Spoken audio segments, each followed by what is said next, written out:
Dear students, in this online class,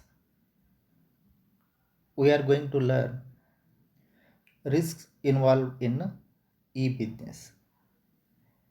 First one, transactions risk. These are categorized in three situations. Situation A, B, and C. So let us see number A. So it says that seller denies that customer ever placed the order, or the customer denies that he ever placed the order. So according to this risk, what happens? The seller is denying that customer did not place order for the product, though the customer placed order for the product. On the other hand, the buyer denies that he ever placed the order. So here what happens? The seller is saying that buyer had placed order for the product, but the buyer is rejecting that he ever placed the order. This is considered as what? Default on order taking or order giving. Next, number B, what happens?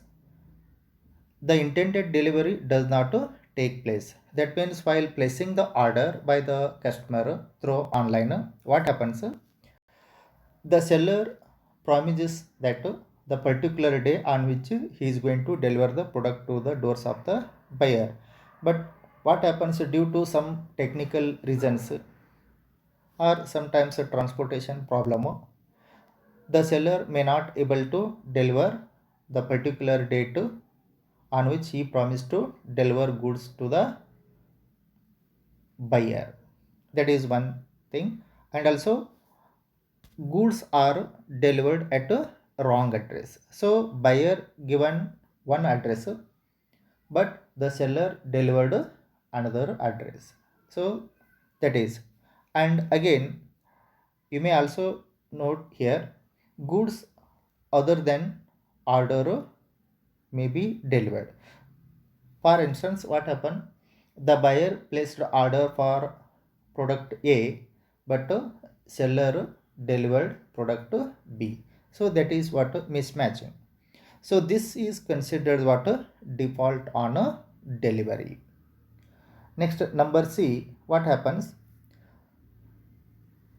The seller does not get the payment for the goods supplied, whereas the customer claims that the payment was made. So here what happens? The seller saying that he ever received money, but the buyer is saying that he made a payment. So that is what about default on a payment. So this is considered what a default on a payment. So in case of number C, what happens? The seller does not get the payment for what he supplied product to the customer, whereas the customer is saying that he paid amount through that online. So this is what default on a payment. These above situations can be overcome, means solved, by providing a correct identity, location, address verifications at the time of registration, and obtaining authorization as to the order confirmation and payment realization. Next, the second one, data storage and transmission risk. See what happens while customer placing the order through system, he used to add some information that is valuable information. So that is, while he is going to, for example, while he is going to making payment through card, so card details like pin number, card number, all those are very sensitive information. So what happens? So such kind of significant information stored while placing the order. This is going to be used by some hackers for unproductive purposes. That is what about the meaning of this. So data stored in the systems and en route is exposed to a number of risks. That means the vital information may be stolen or modified to pursue some selfish motives. Third one, risk of threat to intellectual property and privacy. Means once the information is available over the internet, it moves out of the private domain. So then it becomes difficult to protect from being copied from others. So once that information is stored, once it is shared through a system, so it is too difficult to protect from the people who are going to copy it for some other purposes. So what happens, data furnished in the course of online transactions may be supplied to others who maybe start dumping a host of advertising. So that is what happens, benefit at the cost of others. This is what about the point number 3. So these are what about risk involved in transactions.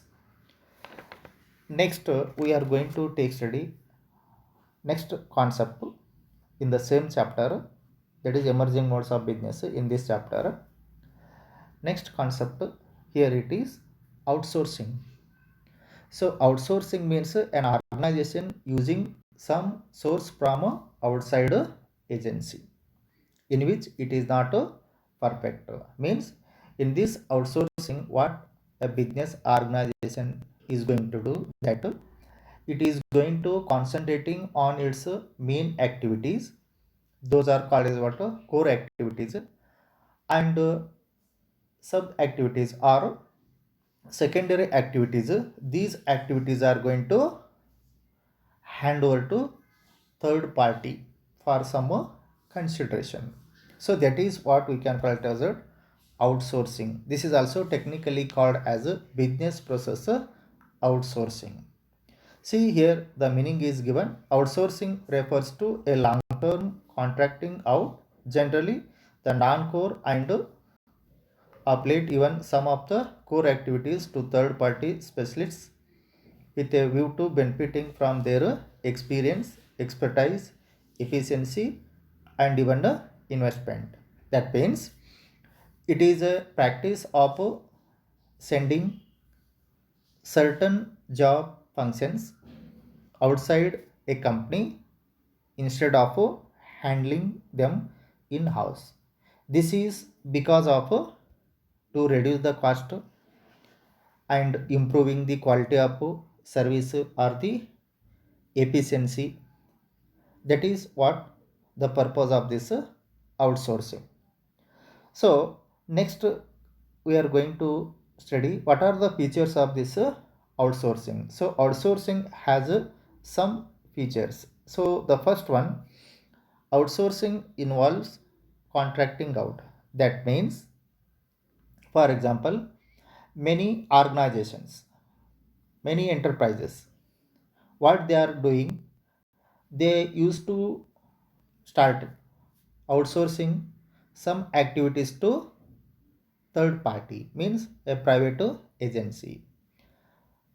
uh, for example, sanitation, cleanliness, and overall housekeeping of their premises to outside agencies to perform these activities for their organizations on a contractual basis. So on some contractual basis, what an organization is going to do, will hand over some activities to an agency who is which is specialized in performing some valuable services to the organization for some consideration.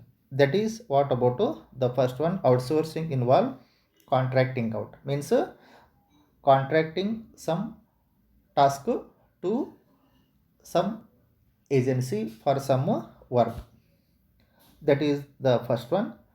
Second one, generally non-core business activities are outsourced. So non-core business activities means these are sub activities, means these are the secondary activities. These are secondary activities. These are not main activities. So the main activities are the significant activities are called what? Primary activities. For example, if a manufacturing organization is there, in which what is the core activity? Core activity is the manufacturing. So production is considered what? Main activity, core activity. On the other hand, non-core activities are considered what?